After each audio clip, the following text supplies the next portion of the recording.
Hello everyone, this is Ron from High Tech Legion, and this is the Gigabyte Z77-HD4 motherboard. It can fit the latest LJ1155 Ivy Bridge processors as well as previous generation LJ1155 Sandy Bridge processors. It carries the ultra durable 4 seal from Gigabyte, meaning it is made of better components to deliver much more protection. For example, it is employing the new glass fabric PCB manufacturing process so that it protects your motherboard from humidity, and it also employs high quality Japanese capacitors and low RDS on MOSFETs so that the temperature threshold is much higher compared to typical components that are used on motherboards. And also it has electrostatic protection and power failure protection. It has a dual BIOS implementation so that whenever for example, a power outage kills your main BIOS, you have a backup BIOS that will kick in.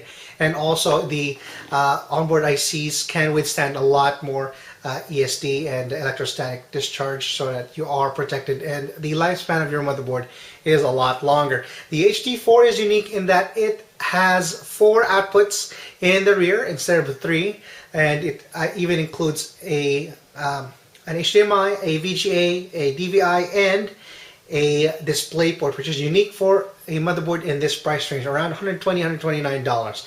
So let's take a deep dive and take a look at what the features are and what we can find inside this box.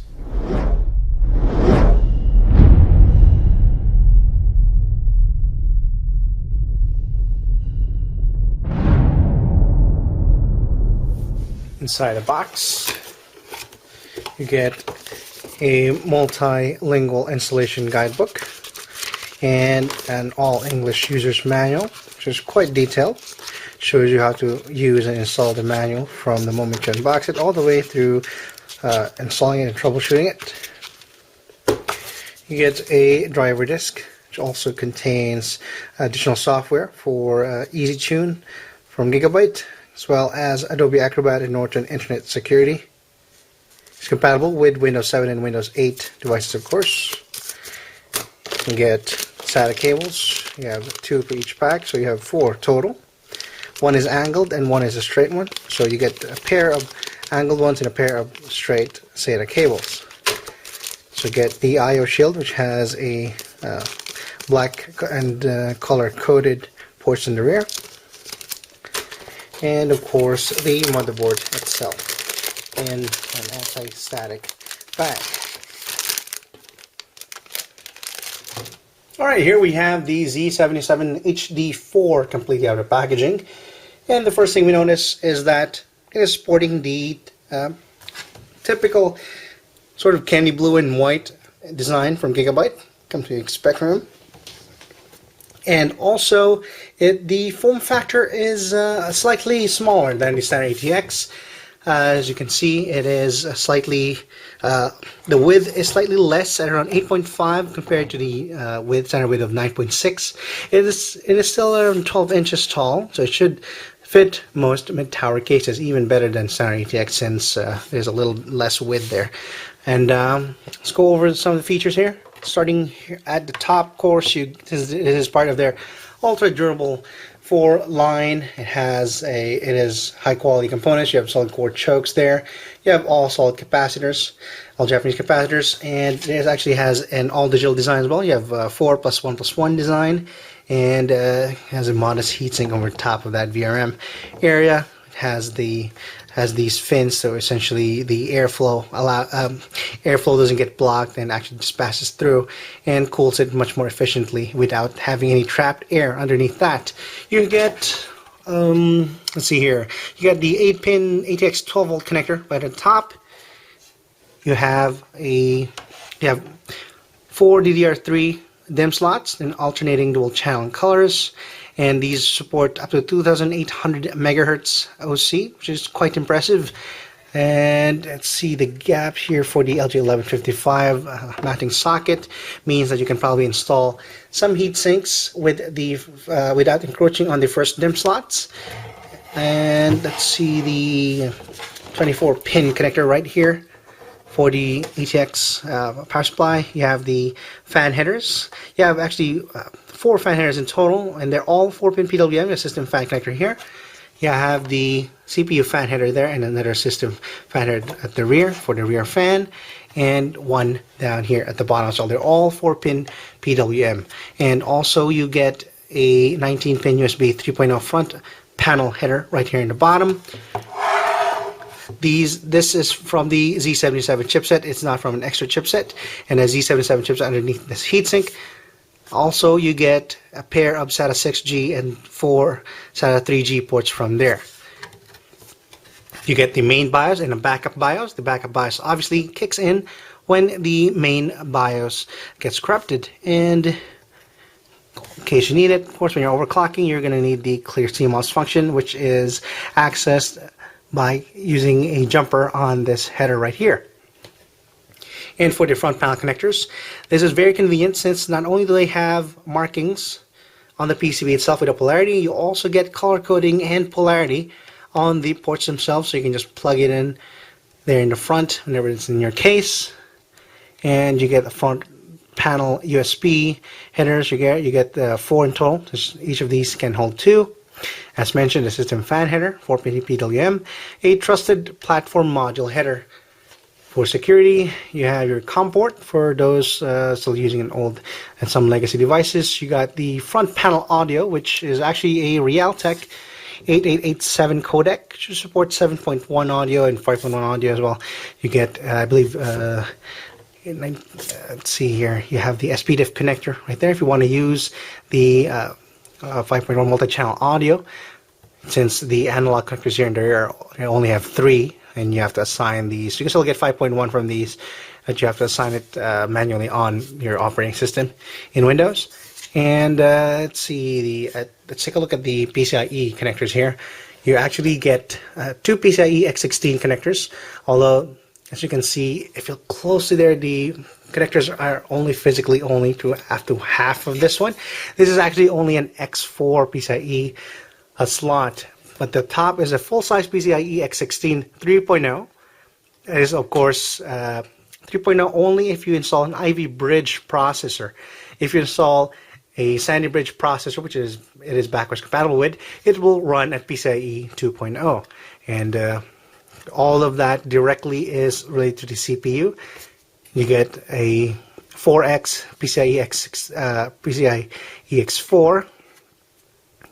And if you're going to run Crossfire here, of course, that's what the speed it's going to run at. It is not SLI compatible, unfortunately, because of that. Since SLI can't run at X4 speeds, you get a pair of PCIe X1 slots, shorter ones, and that makes it also, of course, it's compatible with triple slot video cards if you want, in case you do want to run a dual Crossfire setup. And you have a pair of legacy PCI slots down at the bottom. And let's take a look at the rear output ports. We've seen the audio already.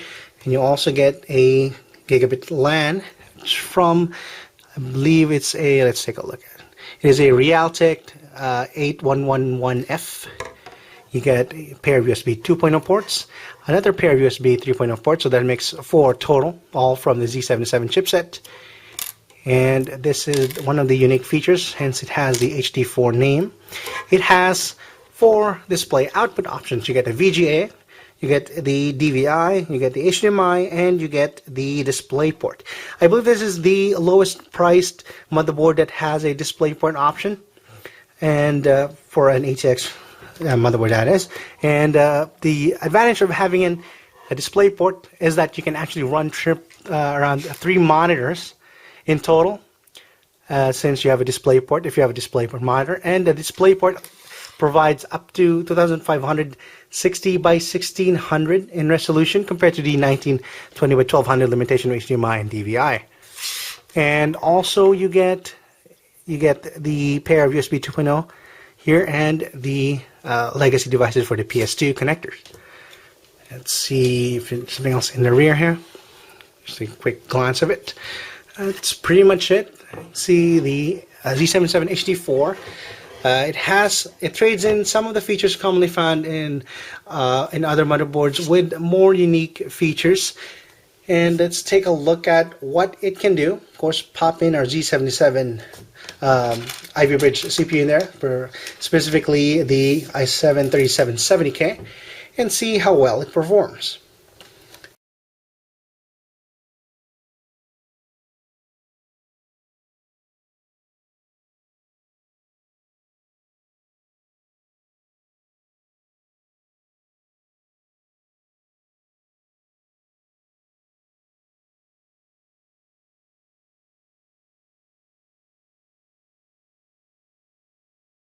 Alright, there you have it. As you can see, the performance is pretty much on par with what we expected from a typical mainstream motherboard.